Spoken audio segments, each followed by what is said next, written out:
नमस्कार. आज आपण फकीरा कादंबरीचा भाग क्रमांक 11 ह्या ठिकाणी बघत आहोत. कारण आता कादंबरीचा शेवटाला आपण जात असल्या कारणानं कादंबरीचे भाग खूप छोटे होत आहेत. जमलं तर आपण कादंबरीचे 11 आणि 12 हे दोन्ही भाग आज एकत्र घेणार आहोत आणि आपण कादंबरीच्या भाग क्रमांक 11ला सुरुवात करत आहोत. एका उंच काड्याने आपली मुंडी ढगात घातली होती. मंद गतीनं तरतरणारे प्रचंड ढग त्या कठीण सह्याद्रीच्या मस्तकावर आदळून दिशा बदलून घेत होते. उंच डोंगरातील रानटी वारे बेबंद पळत होते. त्यांच्या धसमुसळेपणानं घनदाट वनश्री नम्र होऊन त्यांना वाट देत होती. जे वृक्ष ताट राहण्याचा प्रयत्न करीत होते त्यांना वारा सहस्र करांनी वाकवीत पुढं रेटीत होता. करवंदी, बोरी, बाबरी, पिंपरण, जांभूळ, सागवान, पांगिरा ह्या वृक्षांची वाऱ्यानं दानादान होत होती. पालापाचोळा त्यांच्यापुढं लोटांगण घेत होता. ऐन गिरीकंदरात एका दाट झाडीत फकीराचा तळ पडला होता. फकीरा 8 कारवनी घोडी करवंदीच्या जाळीखाली पाग करून बांधली होती आणि त्यांचा तो गबऱ्या पाठीवरचं जिनं तसंच घेऊन उभा होता. एका कठीण प्रसंगात आपण आहोत याची जणू त्याला जाणीव झाली होती. सर्वत्र गंभीर वातावरण दाटलं होतं. फकीराची माणसं डोंगराच्या कपारीत सर्व नाक्यांच्या वाटा दाबून बसली होती. हत्यारबंद माणसांनी करवंदीच्या विशाल जाळ्या उग्र भासत होत्या. त्यांना छावणीचं स्वरूप आलं होतं. चिंचणीकर पिरा, साजूरकर निळू, साधू, मुरारी, बहिरू, सावरा, तायनू महार, बहिरोजी महार, घमांडी अशी एक आगळी, एक दिलदार नि वेढर माणसं तिथं वावरत होती. आज 1 महिन्यात दूरचे मांग येऊन फकीराला मिळाले होते. हजेरी देऊन जगण्यापेक्षा लढून मरण्याचा त्यांनी ठिय्या केला होता. आलेल्या लोकांना निरनिराळे कामं वाटून देऊन फकीरा सर्व तयारी केली होती. एका महिन्यात फकीरानं सह्याद्रीच्या खांद्यावरून कित्येक मैल दौड मारली होती आणि कैक शिरजोरांना धूळ चारली होती. जे त्या भागात बळी होऊन बसले होते त्यांना जमीनदोस्त केलं होतं. त्यांचं नाव ऐकून कैकांना खापरं भरत होतं. फकीराचा तो दरारा ऐकून रावसाहेब पाटील आपले शेवटचे दिवस जपून ठेवण्याचा प्रयत्न करीत होता. परंतु फकीरानं ज्या दिवशी घर सोडलं त्या दिवसाची त्याला सारखी आठवण होत होती. त्या दिवशी राधानं आगतिक होऊन स्वतःच बडवून घेतलं होतं. सरूनं हुंडका दाटून कंठात दाबून धरला होता. म्हातारी राईबाई वर बडवीत होती. दौलतीनं आसू ढाईत गाभऱ्यावर खोगीर घातलं होतं. त्या स्थितीत त्या 4 जीवांना सोडून साधू आणि फकीरा हे पारंगत झाले होते. आता त्यांची भेट कधी होणार? एकाएकी आलेला प्रसंग हा सर्वांनाच दाहक वाटल्यानं सर्वच दुःखी झाले होते. करते म्हणून पुढं आलेले दोघेही पोरं फकीरा व साधू फरारी होत आहेत. ते परत कधी येणार? का सरकार, पाटील आणि खोत या दोघांना ठार करणार? ह्या अशा अनेक कैक इंगळ्या राधा, दौलती, राही यांच्या काळजात ढसत होत्या. फक्त दौलतीच नव्हे तर मांगांच्या वस्तीतील प्रत्येक घर त्या रात्री रडलं. कारण घरटी एक माणूस तरी त्या दिवशी बाहेर पडून फरारी झाला होता.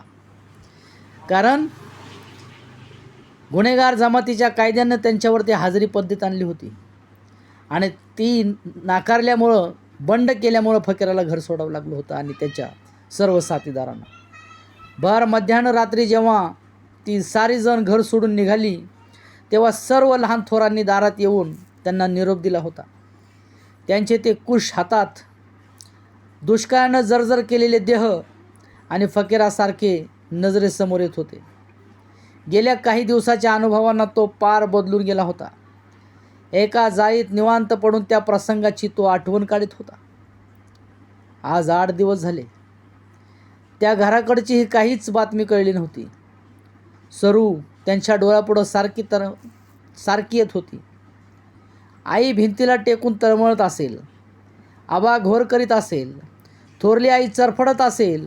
आपलं घर, आपलं जगणं, मांडव, गाव आपणाला अंतरलं. आता कितीतरी दिवस असेच जाणार याचा विचार करीत तो पडला होता. रात्र सामसूम झाली होती. डोंगरातील जाग कधीच निस्पित झालं होतं. चराचर अंधारात विलीन होऊन कितीतरी वेळ झालं होता. अतिविशाल सह्याद्री, पण तोही थंड भासत होता. मध्येच कुठंतरी एखादं पाखरू नाजूक आवाजात आवाज काढून भरकन उडून जात होतं. एखादं डुक्कर हुंकार देऊन रात्रीच पोट काढत होतं. आणि त्या प्रसिद्ध डुक्कर मुसंडीने लपलेली खेकडं जीव मुठीत घेऊन पळत होती. सशांच्या उरात धडकी भरत होती. बेलाग उंच गांजणीत तरसाची धडपड सुरू होती. घमंडी दिवस बुडताना घराकडे गेला होता. तो घराची खुशाली ऐकून व आपली लोकांना देऊन येणार होता म्हणून सर्वजण उत्सुक होऊन घमंडीची वाट पाहत होते. फकीराई अधूनमधून चाहूल घेत होता. शेजारच्या जाळीत पिरा आणि चिंचोलीकर बरीबा हे दोघे निजले होते. ते दोघंही घोरत होते. त्यांच्या त्या प्रचंड घोरण्यानं कोणाचाच चित्त स्थिर होत राहत नव्हतं. त्याची ती घर ऐकून एक मोठं रानडुक्कर त्या जाळीच्या रोखानं बावरून कान टवकारून हळूहळू येऊ लागलं होतं. पण डुकराची ती त्या दोघावर होणारी चढाई कोणालाही कळत नव्हती. कारण जो तो आपल्याच विवचनेत होता. त्यांना झोप येत नव्हती आणि विचार त्यांना सोडित नव्हते. आपलं काय होणार या विचारावर बायका पोरांचं काय होणार या विचारानं मात केली होती. एका जाळीखाली अंधारात सावळा अंगावर घोंगडं घेऊन बसला होता. त्यानं सडकून गांजा ओढला होता आणि त्याला तार चढली होती. त्या तारेत तो बोलून होता आणि तायनू पडल्या पडल्या ऐकत होता. त्या घोंगड्याची खोळ खालवर घालून पोटाशी आपली प्रचंड कुऱ्हाड घेऊन सावळ्याच्या बोलण्याचा हुंकार देत होता. आपल्या प्रत्येक शब्दाला तायनू हुंकार दिला पाहिजे असा सावळ्याचा आग्रह होता. हुंकार येण्याला किंचित खंड पडताच तो तायनूला डिवचून जागा करीत होता. नाहीतर मोठ्यानं म्हणत होता, जागा हायसा का? हां हाय की, बोला तुम्ही. तायनू अंगावर घोंगडं घेऊन त्याला म्हणत होता आणि मग सावळा समाधान व्यक्त करीत बोलत होता. ही पोरं गोरे लोक मारुतीची अवलाद आहे. जेव्हा मारुतीनं रावणाची लंका जाऊन भोसकाट केलं तेव्हा रामानं मारुतीला आशीर्वाद दिला आणि सांगितलं, मोर तू राजा होशील. म्हणून शनबग हे राजा आलया परच्या भना हे रामवंशाचं राजं आम्हासनी महागात पडलं. आम्हासनी 3 येळ हजेरीच लावून बसलं. थांबा. तोंडावरचं घोंगडं बाजूला सारीत तायनू म्हणाला, राम घेव होता त्याच्या भक्तांची ह्यो जर राजा आहे तर मग तुम्ही कोण नि तुमचंच ते वैरी का? बोला. अव त्याचं तर उमजं ना. सावळा खजील होऊन म्हणाला, आम्ही गरीब माणसं, आम्हासनीच ह्यो असं का? आणि ऐका, तायनू म्हणाला, जर मारुतीच्या वंशाचं गोरं आहे ती तर त्यासनी शेपूट काय नवं? काय बी बाबा. अंधारात सावळानं ओठ उफारडे केले आणि तो स्तब्ध झाला. पण पुन्हा थोडा विचार करून हळू स्वरात म्हणाला, मला वाटतं साहेब लोकांनी शेपूट असतील पर इजारीनं ती दिसत नसतील. हे ऐकून तायनूला हसू आलं आणि तो मग मोठ्यानं हसू लागला. त्याच्या प्रचंड हास्यानं ती कपार जागी झाली. जणू तो सह्याद्रीचं खदखदून हसत असल्याचा भास झाला. दाजी, पलीकडच्या जाळीतून फकीराचा आवाज आला. सावळ्यानं हसू आवरीत तिकडं रोखून पाहताच पुन्हा सर्व काही शांत झालं. येऊ का? सावळा उद्गारला. घमंड्या आलाय ना? हो, नाही आला, सावळा उत्तरला. का आला नाही अजून? कोणाला ठावं? का वाट चुकला? कुणाला ठावं? यंदा यावं त्यानं. हो, पर कुठं अडकला कोणाला ठावं? रात उलटली. फकीराच्या सुरात कंप निर्माण झाला. आकाशात पाहत सावळा म्हणाला, अजून बाजलं मावळलं नाही नी. चोर त्या बाजल्यापाशी गेलेली नाही ती. येईल त्यो आता. निजा तुम्ही. मला वाटतं घमंडी वाट चुकला, फकीरा म्हणाला. मग काय करू म्हणता? सावळ्याने विचारान फकीरा म्हणाला. वाईट चुचकारून बघा. सावळा जाळीबाहेर आला आणि एका कड्यावर उभा राहून खाली तळवटाकडे पाहत त्यानं मोराप्रमाणे विचित्र आवाज काढला. तो त्याचा आवाज दूर गेला. सर्वजण कानोसा घेऊ लागले. उशिरानं खालून प्रतिध्वनी आला आणि सावळ्यानं आनंदानं उडी मारली. घमा आला. त्याबरोबर बळीबाच्या जाळीजवळ आलेलं डुक्कर भेदरून धडपडत कापारीनं खाली धावलं. थोड्या वेळानं घमंडीवर आला. त्याच्याबरोबर बेडसगावचा भेवा मांग होता. त्याला पाहून फकीराला किंचित आनंद झाला. हा भेवा शरीराला भलताच मजबूत होता. शिवाय तो सावळाचा पाहुणा होता. दगा होण्याचा मुळीच संभावना होता आणि आता फकीरालाही एक माणूस हवा होता. बेडसगाव कराला पाहून सर्वांना आनंद झाला. घमंडीनं घराकडची खुशालीनी एक हिम्मतवान माणूस आणला याबद्दल सर्वांनी त्याची पाठ थोपटली. मग त्यानं प्रत्येकाच्या घरची खुशाली निरोप सांगितले आणि तो म्हणाला, 8 दिवस झालं शेगावकर खोत गावात आलाय. रोज रातचं पाटील मागवाड्यात येऊन घरात शिरून झडती घेतोय. बायका पोरासनी शिवा देतोय. नि कालच सातारचा दांडगा साहेब येऊन शेण गेला. फकीरा दाजीला धरून देणारला इनाम देईन असं म्हणत होता. तेव्हा दौलो आबानं आणि राधा आईनं सांगितलंय की तुम्ही जपून असा. शेगावचा गणू रामोशी येणार आहे. त्याला डोंगर चढू देऊ नका. खंडू ओरडला. खोत त्या गणाला फितून इकडं पाठवील आणि दगा होईल. नायकाचं खरं आहे, फकीरा म्हणाला. आता कुणावरच सरळ विश्वास टाकू नका. माणूसनं माणूस पारखून घ्या, नाहीतर आपण सारी एका दमात मरू. मग तो घमंडीकडं वरून म्हणाला, अरे आबानं आणि काय सांगितलं? आबानं? घमंडी म्हणाला. गण्याला हजेरी लागली या. तेव्हा तो आबाकडे येऊन म्हणत होता की मला फकीराकडं घालवा. ताईनू गप्पा ऐकत होता. तो मध्येच म्हणाला, खोटं. आता अशी कैकाला हजेरी लावून सरकारनी माणसं इकडं सोडील आणि हात येऊन दगा. माणूस आपण वाईस सावध असूया, मुरा म्हणाला. त्यावेळी दगा होणार या कल्पनेनं सर्वांची मनं पोळली. आपले वैरी स्वस्थ नसून आपल्या जीवावर उठले आहेत. हे सर्व बाजूंनी आपल्यावर हल्ला करण्याची तरतूद करीत आहेत याची जाणीव सर्वांना लागली. परंतु बेडसगावकरसारखा एक जबरा माणूस आपल्या बंडात येऊन सामील झाल्यानं त्यांना परम समाधान झालं होतं. भेवानं फकीराची ती उग्र मूर्ती जेव्हा पाहिली तो चकित झाला. एका प्रबळ सत्यविरुद्ध बंड करणारा हा आपल्या जमातीतला माणूस म्हणून फकीरा त्याला दैवताप्रमाणे भासला आणि तोही जीवावर उदार झाला. भेवाला पाहून तायनूला सर्वापेक्षा अधिक आनंद झाला. भेवाच्या दाट करड्या मिश्या सरळ पुढे झेपावत होत्या आणि त्यांनी त्याचा रुंद जबडा झाकला जात होता. त्याचे टपोर डोळे भलतेच रागीट होते. त्याच्यावर करड्या भोवयांनी त्याच्या चेहऱ्यावर तापटपणाचा भाव सारखा दिसे आणि तायनूला तसलाच माणूस आवडत असे. डोंगरी लाकडांचा जाळ मंद झाला होता.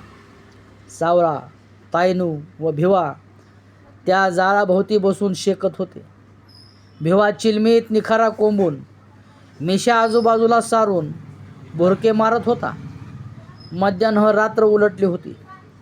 वाऱ्याला जाग आली होती आणि तो कपारीनं बेभान पळत होता.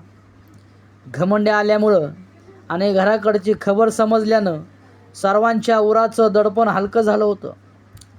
ते जाई जाईत घोरत होते. गबऱ्या नाचत होता आणि त्याच्या शेजारच्या जाईत फकीरा जागाच होता. त्याला झोप येत नव्हती. कितीतरी उशीर पडून तो कंटाळला आणि चटकन जाई बाहेर आला. वाऱ्याच्या झोतानं त्याला बरं वाटलं. तो मग शांतपणे जाळाजवळ गेला. त्याला पाहताच भिवानं म्हटलं, या की बसा.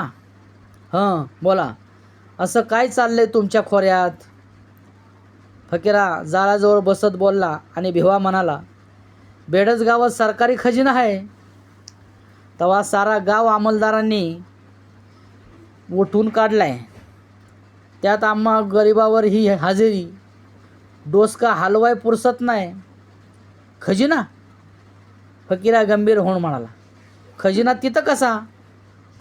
त्या भागातला सारा वसूल आधी बेडसगावला येऊन मग पुढं कोल्हापूरला रवाना होत असतो. भिवानं सांगितलं आणि फकीरा डोळे अंकुचित करून म्हणाला, खजिन्यावर किती लोकांचा पहारा असतो? पहारा कशाचा? भिवा म्हणाला, इनमिन 4 मुंडकी कवतही येऊन जातात आणि एक बामण आहे, तो एकटाच त्याची राखीण करीत असतो. म्हणजे खजिना कोण फोडील असं सरकारला वाटत नाही? फकीरानं आश्चर्य व्यक्त केलं. कोण फोडणार? भिवा म्हणाला, ह्या सरकारला कोणाचा भ्या वाटत नाही म्हणून तर तो खजिना बामणाच्या वाड्यात ठेवलाय. रक्कम तुंबली की मग ती कोल्हापूरला जाते. त्यावेळी मात्र 7-8 माणसं बंदुका घेऊन शान येतात. खजिना किती रक्कम असती?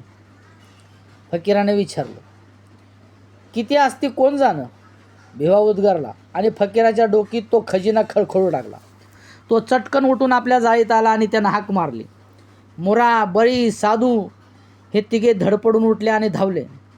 त्यांना जवळ घेऊन फकीरा म्हणाला, बेडस गावात इंग्रजांचा खजिना तुंबलाय. असं म्हणून त्या पूर्वेकडं नजर टाकली. आकाशात लाल होत अनंत रंगाचा सडा सांडला होता. मखमली गालिच्छाच्या पायघड्या तुडवीत नवा रवी भूतलावर पदार्पण करीत होता. त्याची ती नयनरम्य शोभा पाहून फांदी फांदीवर बसलेली पाखरं आपल्या मंजूर शब्दात एकमेकांना सांगत होती, शेष वेंचिता 18 घटका पूर्व दिशेने झाळले मुखा, कुंकुम रेखिले त्या तिलका, अरुणोदय बोलीचे. मग काय करू या दाजी आहे? काय करू दाजी म्हणता? त्या तिघांनी प्रश्न केला आणि फकीरा बेडसगावच्या दिशेने पाहत धीर गंभीरपणे म्हणाला, चला तयारी करा, तो खजिना मारूया. वाटेत वाघ उठला असं साहेबाला वाटलं पाहिजे. लाव म्हणावं हजेरी आणि कर हात राज. मग कवाची तयारी करूया? साधू म्हणाला, लवकर चला. बेडसगावच्या त्या बामणाच्या वाड्यातनी दौलत अडकून पडली या. फकीरा आवाज चढवीत म्हणाला, तिला मोकळं करा. हो, पण अगदी मला आईला, आबाला, थोरल्या आईला एकदा भेटून येऊ दे. पर तुमची माणसांची जुळणी करा. 100 माणसं कडवी घ्या आणि चला. हे सारं भिवानं ऐकलं होतं. तो पुढे येऊन म्हणाला, पर बामणाकडं बंदूक आहे आणि बंदुकीपुढं बळ बेकार होतं.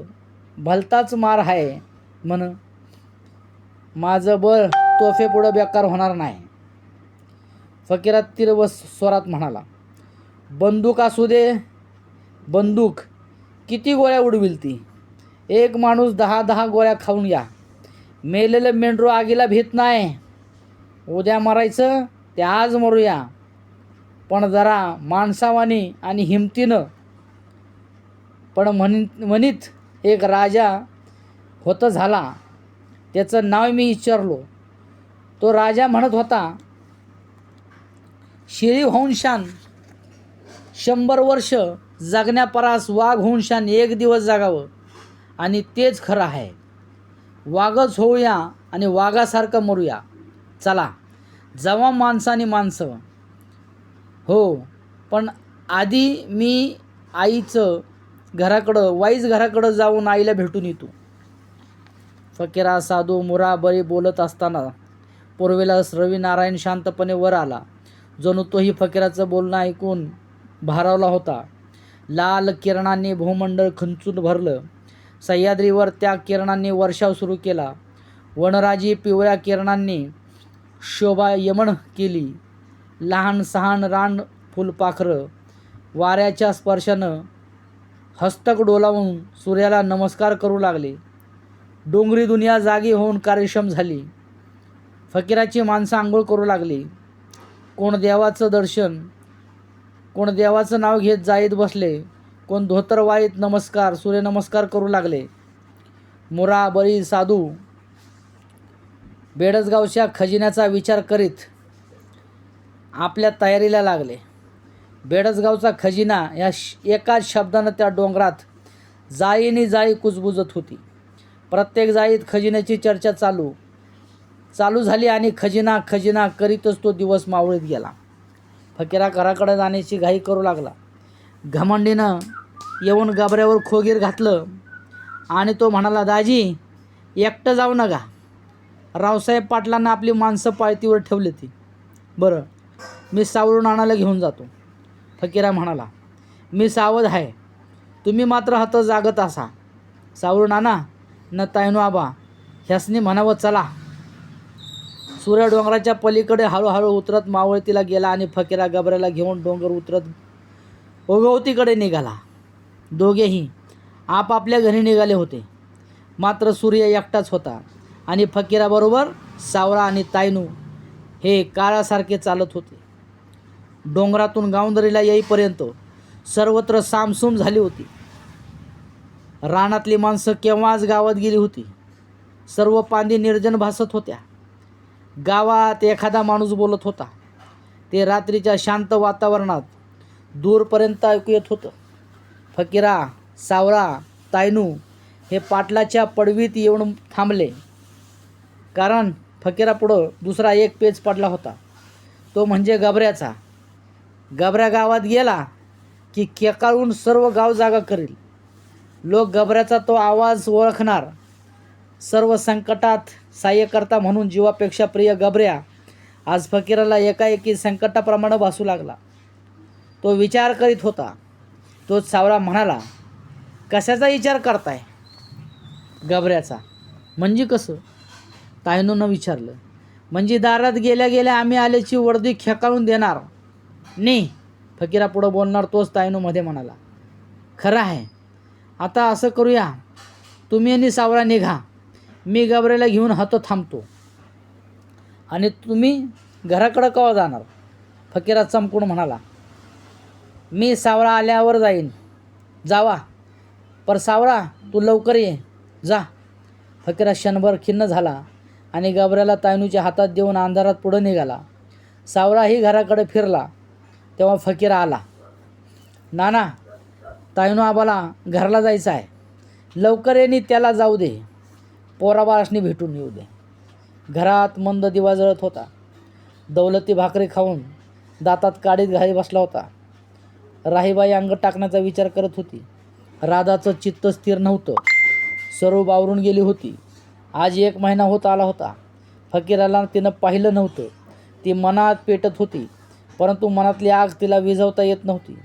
मनातलं दुःख दुसऱ्याला सांगून किंचित कमी होत होतं, पण सरूला तेही जमत नव्हतं. स्वतःला काय होत होतं हे ती त्या घरात कोणालाही बोलू शकत नव्हती. म्हणून ती चरफडत होती. त्यातच अलीकडे गावात रोज नव्या भूमिका उठत होत्या. कोण म्हणत होतं फकीराला धरणं येणार. कोण म्हणे सातारच्या सोजीरांनी फकीराला वेढा दिलाय. कोण म्हणे शेगावचा खोत पायतीवर असून तो फकीराला पकडणार आहे. एकदा दोनदा काही माणसं दारात येऊन गेल्याचं सरूनं पाहिलं होतं. रोज फकीराबद्दल एक ना एक नवी बातमी तिच्या कानावर आदळत होती. राधा आज संतापली होती. ती बाहेर पाहत पुटपुटली, त्यानं आपल्या बायकोला तरी नाही का भेटून जायचं? आम्ही राहू दे. हे ऐकून दौलतीनं गपकन डोळे उघडले आणि आवाज दाबीत तो म्हणाला, कसा येणार त्यो? वैरेची माणसं वळसणीला कान धरून लावून बसल्यात. हो खरं आहे, राही मध्येच म्हणाली. त्यो नाही येत, त्याचं बरं आहे. देवा नकर त्याला इकडं येऊ देऊ. इतक्यात फकीरा गपकन घरात शिरला आणि सर्वांच्या कंठात भयंकर असा हंबरडा येऊन दाटला. राधा, सरू आणि राही यांनी शिकस्त करून आलेला हुंदका दाबला. दौलतीने त्याला मिठी मारली. त्याच्या हातात कंफ भरला होता. तलवार आईच्या हातात देऊन फकीरानं तिच्या पायावर डोकं ठेवलं. तेव्हा सरू भानच विसरले. हुशार दौलती चटकन दारात येऊन टेहाळणीवर उभा राहिला. ती घडीच अशी होती की ती माणसं सर्व काही विसरली. त्यांची काळवंडलेली मनं क्षणात प्रफुल्लित झाली. मायेची फुलं नेत्रातून आपोआप गळली. ती पेटती हृदय शांत झाली. पण पुन्हा साधूची आठवण तितक्याच वेगानं पुढं आली. पहाटे तायनू दारात आला. तोही पोराबाळांना भेटून हर्षभरीत चेहऱ्यानं आला होता. त्याला घेऊन फकीरा पुन्हा निघाला. सरूनं त्यांच्या हातात ती तलवार दिली आणि उगीचच ती लाजली. पांदीपर्यंत राधा, दौलती, सरू फकीराला घालवीत आली. राहीनं दारात उभा राहून त्याला आशीर्वाद दिला. पांदीत सावळा आणि गबऱ्या यांना पाहून पुन्हा सर्वांना आनंदाचं भरतं आलं. दौलतीनं गबऱ्याची शेंडी चापचून त्याचा मोका घेतला व लेका सांभाळ बाबूला. आपला गाल त्याच्या कपाळावर घाशीत तो म्हणाला. फकीरा सर्वांचा निरोप घेऊन निघाला. तेव्हा राधा म्हणाली, आता वाढ दिलीच पाहिजे. आमची काळजी करू नग, जीवाला जप. आता लवकरच दुसरा फकीर आमच्या घरात येणार आहे. हे ऐकून सरू लाजून चूर झाली. फकीरानं चटकन तिच्याकडं पाहिलं, पण अंधारात तिचा चेहरा लाजेनं मोहरलेला चेहरा त्याला दिसला नाही. मात्र दुप्पट बळ त्याच्या अंगात संचारलं आणि तो ताडकन गाभऱ्यावर बसून उडी मारून बसला.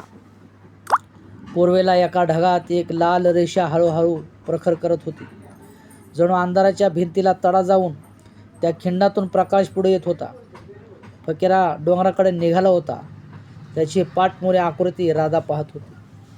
अशा पद्धतीने फकीराचा भाग क्रमांक 1 या ठिकाणी संपला. भाग क्रमांक 11 या ठिकाणी संपला आणि लगेच आपण भाग क्रमांक 12 घेत आहोत. अति उंच अशा सह्याद्रीच्या पाठीवरून ती सर्व माणसं बेडस गावाकडे निघाली होती. त्यावेळी ती महाराष्ट्राचं भूषण सह्याद्रीप्रमाणे विशाल भासत होती. परिस्थितीनं त्यांना धनुष्याच्या कमानीप्रमाणे घडवलं होतं. लहानशा पाऊलवाटाने ते सर्व एकामागं एक चालत होते.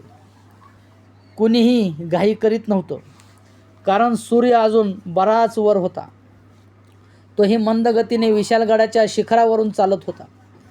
त्याच्या किरणांनी वारणा काठ सोन्याच्या राशीसारखा दिसत होता. किर्र झाडीच्या मस्तकावर रुपेरी रंग जणू आकाशातून सांडत होता. डोंगर बोलत होता. पाखरं सरकुंड्या घेत आपापल्या घरट्याकडे जात होती. सुरकुंड्या घेत. काही घरट्यात किलबिल होती, तर काही फांद्यावर बसून गोड गाणं गात होती. आष्टीच्या धोत्रानं कंबर बांधून फकीरा गाभऱ्यावर बसला होता आणि निश्चय बसून समोर पाहत होता.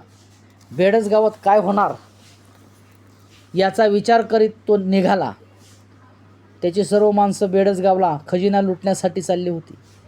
त्याचा चेहरा भलताच गंभीर झाला होता. वावटळीत पाचोरा सापडावा तसा तो विचार करीत फकीरा गिरक्या घेत होता. विचारांच्या गिरक्या घेत होता. सरकारी खजिना लुटला म्हणून सरकार आकाश पाताळ एक करील, मग आपलं काय होईल आई, थोरली आई सरू आणि दौलती यांना कोण मागं, आणि आपण येतेवेळी आईला हे सांगितलं नाही, चूक केली.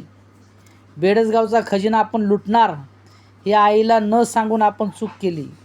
या विचाराची हुरहुर फकीराच्या काळजात वचत होती. पण गबऱ्या निर्भयपणे त्याला क्षणाक्षणाला पुढं पुढं नेत होता. बळी हातात मुसळासारखी काठी घेऊन झेप घेत होता. त्याच्या निश्वासानं त्याच्या नाकपुड्या फुगल्या होत्या आणि चोंचीकर बळीनं घोड्यावर बसून आपली ती प्रचंड दाढी मुठीत धरली होती. वारा भन्नाट घेऊन त्या दाढीला विस्कटीत होता. मुरा वरचेवर मिशा चाचपून चाचपून नीट बसवीत होता. वाघासारखा दिसत होता. एकूण एक निर्भय माणसं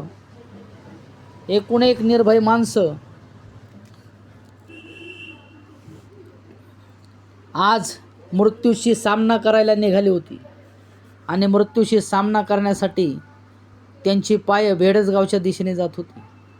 यांची कल्पना असूनही ते यदाकिंचितही मलूल झालेले नव्हते. मात्र त्यांची मनं आपोआप आपल्या बायका मुलात घुटमळत होती आणि शरीर बेडसगावची वाट चालत होती. ते सर्व बेडसगावच्या गावंदरीला आले आणि सूर्य मावळला. कडूसं पडलं होतं. फकीरानं आपल्या माणसाच्या टोळ्या करून गावाच्या पश्चिमेला त्यांना वारण्याच्या वाळवंटात जाण्याची सूचना दिली. त्याप्रमाणे सर्व पांगून निघाले आणि सावळा, तायनू, पिरा, साधू, खंडू, रामोशी यांना घेऊन फकीरा सरळ गावात घुसून निघाला. नदीच्या काठी जमून थोडी विश्रांती घ्यायची होती. शिवाय गावाला नीज लागल्याशिवाय काहीच हालचाल करता येणं शक्य नव्हतं. म्हणून तो ठरलेल्या ठिकाणी निघाला होता. गावच्या मध्यभागी फकीरा आला तेव्हा पारावर बरेच लोक बसून गप्पा मारीत होते. त्यांनी फकीराची ती माणसं पाहिली आणि शिंग, हलगी, मशाली, तलवार, भाले, कुऱ्हाडी हे सारं पाहून त्यांनी कान टवकारले. काहींना तर राहवलं नाही. त्यांनी धीर धरून विचारलं, कोण गावचं पाहुणं? तेव्हा चटकन सावळा म्हणाला, बुक्कलपूर, आमचा तमाशा आहे. लगेच तायनो महार म्हणाला, आमची माणसं मोहरे गेली का? नाही बा, हे गावकरी चटकन म्हणाला. पर नाच्या कुठं आहे व तुमचा? त्यो तर मोहरं गेलाय. तायनो म्हणाला, आज सांजला दिसलेत की त्यो तुमासनी. म्हणजे तुमचा तमाशा हात आमच्या गावात होणार आहे म्हणता? एका गावकऱ्याने चेकाळून विचारला आणि सावळा म्हणाला, हो, बामणाच्या वाड्यास मोहरं आज आमचा तमाशा उभा राहणार आहे. मग काय मजाच आहे, सर्वच गावकरी म्हणाले. आणि फकीरा हा त्या तमाशातील सरदार असावा असा तर्क करू लागले आणि फकीरा गावाबाहेर पडला. तोंड ओळख मोडली होती. वारणकाठ कष्टाळून शेतकऱ्याप्रमाणे निश्चिल झाला होता. कुठेही हुकाचू होत नव्हतं. सर्वत्र सामसूम झाली होती. अंधाराच्या जाड थरानं सर्व चराचर झाकलं होतं. आकाशातील चांदण्या लखलखाटात फक्त वारणामाईचं पात्र अंधारात तळणाऱ्या तलवारीप्रमाणे चमकत होतं. कुठंतरी एखादं पाखरू विचित्र आवाज काढून गंभीर वातावरणाला धक्का देत होतं. फकीराची सर्व माणसे एकत्र आली आणि मग सर्वांनी चुळा भरून भाकरी सोडल्या. ही भाकरी आता शेवटची भाकरी समजून खाऊया. कोणाला ठावं आज कोण मरणार आणि कोण जागणार? फकीरा म्हणाला, पर आज आपण सरकारी खजिना फोडून, म्हणजे मरणाचं दारच फोडून यमराजाला बाहेर काढणार आहे. खजिना लुटीची बातमी ऐकून सरकार पिसून उठेल आणि परत आम्हासनी त्यांच्यापुढं लढावं लागल. फकीरा बोलत होता. भाकरीच्या कोरा हातात घेऊन सर्व ऐकत होते. भेवा उठला आणि म्हणाला, मरता मरता खजिना लुटूया, म्हणजे आपले पोरं बाळे तरी 4 दिवस सुखानं खातील. कुणी बघितलंय मोहरचं? असं म्हणून त्यानं घास घेतला. पर मागाशीच सारच घसरलं. तायनू म्हणाला, बामणाच्या ओढ्यामोहरं वाड्यामोहरं तमाशा आहे म्हणून गाव जमून बसलाय आणि आमचाच तमाशा होणार. काही नाही, तुटून पडा, पिरा म्हणाला. तमाशाला आलेले हौशे गल्लीनं पळतील. कसा तमाशा होतो तो तरी बघा. सर्वांची जेवणं झाली. मग कैकांनी गांजा ओढला. तर्र होऊन मग तयारी केली. त्यावेळी रात्र बरीच झाली होती. गाव सामसूम भासत होता. त्यांचा अंदाज घेऊन फकीरा म्हणाला, हं, पेटवा मशाली. एकदम सर्व उठले. मशाली पेटवल्या. त्याच्या उग्र प्रकाशात शांत वारणा जागी झाली. वाहतं पाणी अधिकच खवळलं, अवखळलं. कुऱ्हाडी ठोकून सरळ बसल्या. भाल्यांची फाळ सज्ज झाली आणि घमंडीनं हलगी शेकली. शिंग हलगी वाजवून खजिना लुटणारे मर्द जीवावर उदार झाले.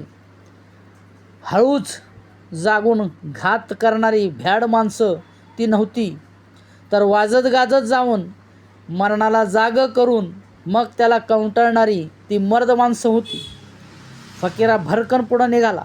हं, चला, कोणीतरी हुंकारला आणि सर्व चालू लागले.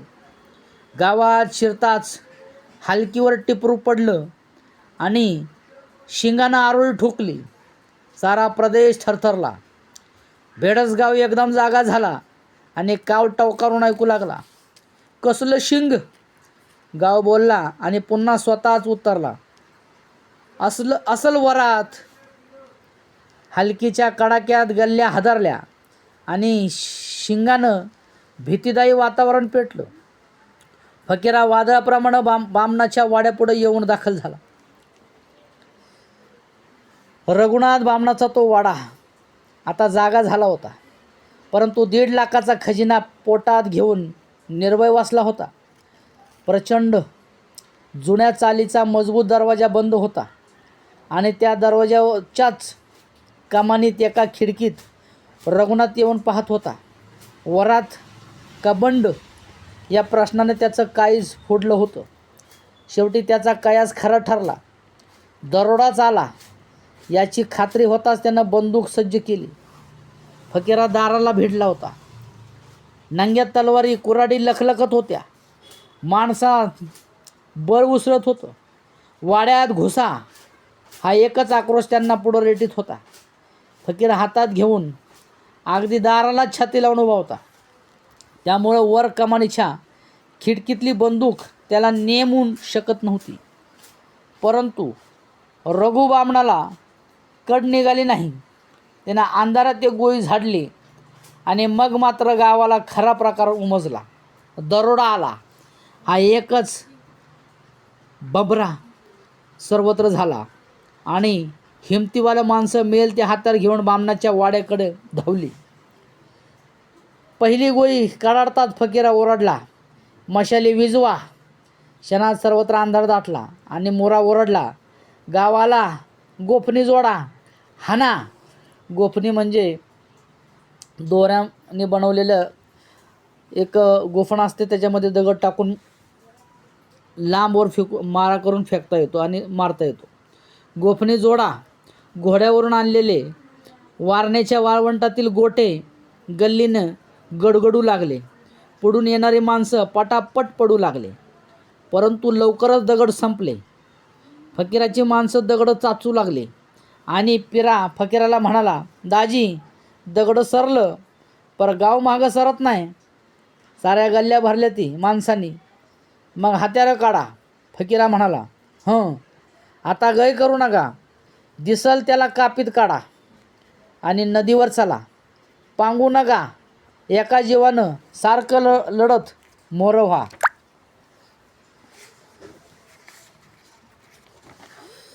ऐकतात सावळा आणि चिंचणीकर, पिरा, साजूरकर, निळू, तायनू, भीमा, मुरा ही बेडर माणसं पिसाड झाली आणि त्यांनी गल्ल्या दाबून वाट काढली. दरोडा मारून काढला म्हणून गावानं निश्वास टाकला. बामण बंदूक घेऊन खाली आला. कैकांनी स्वतःची पाठ थोपटली. उद्या गावाला सरकार इनाम देणार असा विचार कैत्येकांच्या डोकीवर नाचू लागला. कोणी अंथरुणावर डोकं टेकलं. हळूहळू सामसूम झाली. परंतु नदीकाठी फकीरा वेडावला होता. पराजयाची आग त्याच्या हृदयात जाळीत होती. प्रत्येक माणूस कुडत होता, चरफडत होता. फकीरा आवेगानं म्हणाला, बोला, काय करायचं? दरवाजाला छाती लावून जीव घेऊन आम्ही पळ काढला. जन्मभर पळतोय आणि मरण मागं हात धुवून लागले. आम्ही कुठवर पळायचं? मागं पळणाऱ्यांची मोहरं, मरणाऱ्यांच्या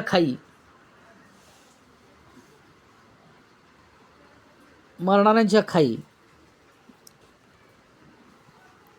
असं पळ काढला. मोहरं माणसाच्या खाई पडून मरावं. पळताना येणारं मरण वंगाळ. असं नरकात जातं माणूस. मरण साऱ्यासनीच येणार, सारंच मरणार. पर मरणात बी डावं उजवं असतं. कुत्र्याच्या मौतीनं मरणार माणूस मेलं आणि सारखंच.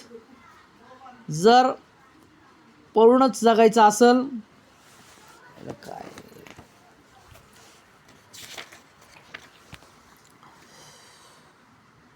कुत्र्याच्या मौतीनं मरणारा माणूस मेलं की जगलं सारखंच.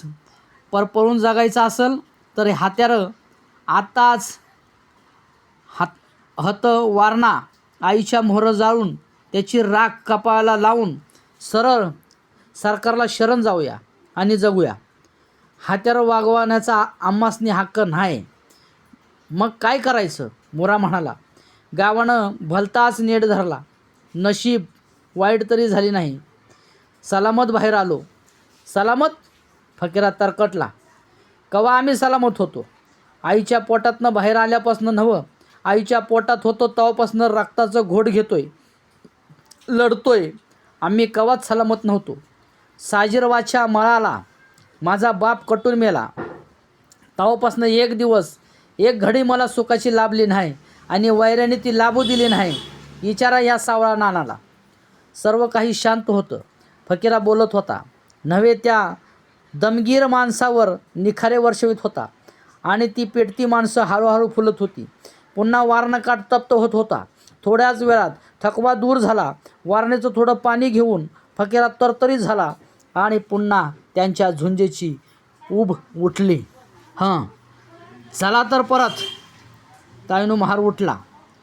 हात झटकून दार फोडून, नाही तर कटून मरू.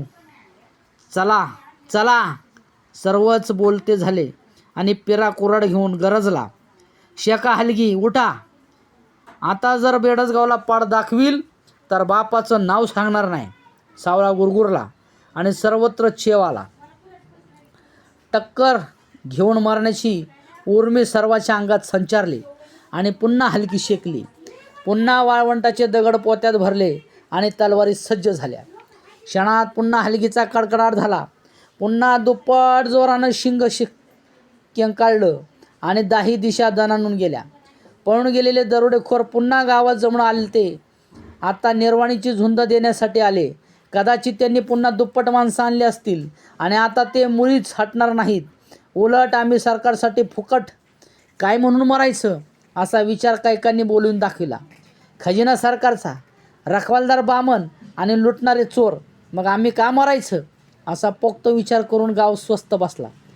धडाडीची माणसं पहिल्या उमाईने उठली, पण दुसरं कोणीच येत नाही असं पाहताच त्यांनी काढता पाय घेतला आणि फकीरा रघुबामणाच्या वाड्यापुढं आला आणि बंदुकीच्या आटोक्याबाहेर स्वतःची माणसं उभी करून त्यानं नाकी दाबली, गल्ल्या रोखल्या आणि पिरा, मुरा, तायनू, घमा, साधू यांना घेऊन तो दारात भिडला.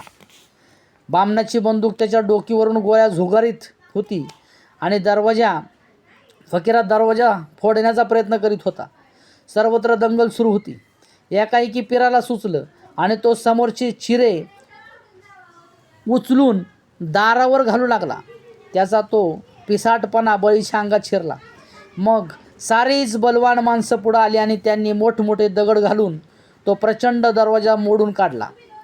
खिडकीतून तोंड काढून गोळ्या झाडणारी बंदूक उलटण्यापूर्वीच हात्यारांनी वाड्याचा चौक भरला.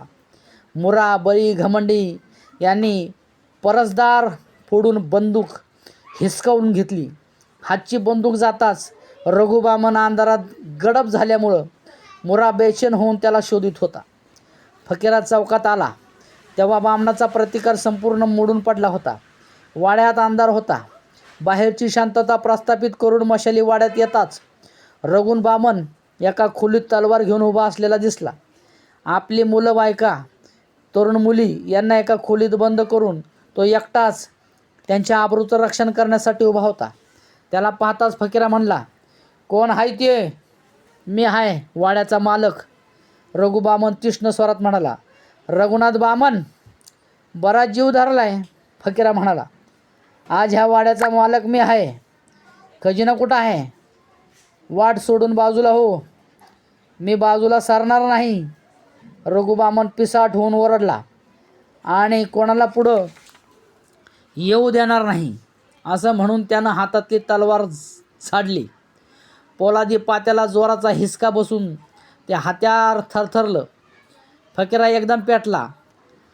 हा बामण आपल्याला भीती घालीत आहे, आपल्यापुढं तलवार हसडीत आहे असं वाटून फकीरा उसळून धावत पुढं आला आणि कमरेची तलवार खचकन ओढून तो म्हणाला, तलवारीला मी डरणार नाही. नि खजिना लुटल्या वाचून सरणार नाही. माझी वाट सोड. तो मरावं असं मला वाटत नाही, पर त्याला मारावंसं वाटतंय मला. ताईनं पुढं होऊन म्हणाला आणि त्याला अडवून फकीरा खेकसला. कुठं आहे खजिना? तिकडं आहे, तुझ्या पाठीमागच्या खोलीत. बामूनही तितक्याच जोरात खेकसला. फकीराला आश्चर्य वाटलं. खजिना माझ्याजवळ असून हा त्या खोलीपुढं का उभा आहे? त्या खोलीत नक्कीच काहीतरी असावं असं वाटून फकीरानं विचारलं, तू तिथं का उभा? ह्या खोलीत माझी बायको मुलं आहेत, बामण म्हणाला आणि फकीराला त्याचा राग आला. तो 2 पावलं पुढं जाऊन म्हणाला, बामणा, तूच तेवढा बायका पोरांचा धनी नाहीस, ने आम्ही काय जोगतं पाळले ती? चल उघड ते दार. फकीराचा आवाज वाड्यात घुमला आणि त्या खोलीचं दार खाटकन उघडलं गेलं. रघु बामणाची बायको, भाऊजय व 2 तरुण मुली अशा 4घी समोर येऊन उभ्या राहिल्या. रघुची पत्नी हात जोडून म्हणाली, बाबा, हा वाडा धुवून घेऊन जा, परंतु ह्या 2 मुलींची लग्न झालेली नाही ती. मी पदर पसरून भीक मागते, आमची आबरू. असं म्हणून त्या सर्व स्त्रिया आपापल्या अंगावरचे दागिने उतरून ठेवू लागल्या. तो प्रकार पाहून फकीराला बडबडून आलं. तो म्हणाला, आई थांबा, मी खजिना नेणार आहे. तुम्हासनी ओरबाडायला मी आलो नाही, कारण आबरू खाऊन उपाशी माणसं जगत नसत्यात. जावा, आपल्या घरात बसा. एवढ्यात खजिन्याच्या खोलीतून पिरा आला आणि म्हणाला, लोखंडी तिजोरी आहे, किल्ली नाही. किल्ली नाही असं ऐकताच फकीराकडं रघुनं पाहिलं आणि तो चटकन म्हणाला, किल्ली कोल्हापूरला असते. असं? फकीरा म्हणाला, मग असं करा, ती तिजोरी तशीच उचला आणि निघा. दांडगं धूळ हाय ते. सावळा म्हणाला आणि मग फकीरा विचार करून म्हणाला, माणसं घेऊन जावा आणि गावचा वडार सुतकी सकट आणा. चला. सावळा, मोरा, बळी हे गावात गेले आणि वडार घेऊन आले. वडारानं आपल्या प्रचंड सुतकीनं घाव घालून तिजोरीचा बोकना काढला. 50,000 रुपयाचा ढीग लागला. रघुबामणाच्या वाड्यात त्यांच्यासमोर फकीरानं ती तिजोरी फोडली आणि वाडऱ्याची मजुरी चुकवून 50,000 रुपये पोत्यात भरून बेडसगाव सोडलं. वारण्याला नमस्कार करून ते सर्व लोक एका माळाला लागले होते. पुष्कळ चालून झाल्यावर फकीरा थांबला आणि त्यानं सर्व रक्कम वाटून घेण्याची सूचना केली. वाटण्या करण्यापूर्वी आपल्या गावच्या गोरगरिबांच्या मदत म्हणून 2 भाग काढून ते मांगवाड्यात व महारवाड्यात देण्याचं ठरवून उरलेली रक्कम सारखी वाटून घ्यावी आणि मग आपापली रक्कम कमरेला लावून ते सर्व वाटेगावची वाट चालू लागले. गबऱ्या फकीराला घेऊन मोराप्रमाणे डुलत निघाला होता आणि आता पुढं काय होणार याचा विचार करण्याऐवजी आता आपलं पोरंबाळ काही दिवस सुखात जगतील याचाच ते विचार करीत होते. परंतु त्याच वेळी रघुबामण आपल्या घोड्यावर बसून कोल्हापूरचा मार्ग कापित होता. खजिना लुटला ही खबर सरकारला कधी एकदाची देतो असं त्याला झालं होतं. ते नाक फेंदारून घोड्याला सारखी टाच मारित होता. अशा पद्धतीने फकीराचा भाग क्रमांक 11 आणि भाग क्रमांक 12 ह्या ठिकाणी संपला. आपण शेवटपर्यंत ज्या लोकांनी फकीराचा भाग क्रमांक 1 आणि 11 आणि 12 ऐकला त्या सर्वांना माझं सांगणं आहे की आपण माझ्या चॅनलला सबस्क्राईब करा, लाईक करा, शेअर करा. फकीराची कादंबरी लवकरच संपून फुले शाहू आंबेडकर विचारधारेच्या सर्व महापुरुषांचे विचार आणि त्यांच्या कथा कादंबऱ्या, त्यांची पुस्तकं मी हे माझ्या चॅनलच्या माध्यमातून आपल्यासमोर आणणार आहे, वाचणार आहे. त्यातून एक वैचारिक प्रलगता, वैचारिक दृष्टी आपल्याला लाभणार आहे. हा विचार करून माझ्या चॅनलला आपण सबस्क्राईब करा. एवढं बोलतो आणि हा भाग ह्या ठिकाणी संपवतो.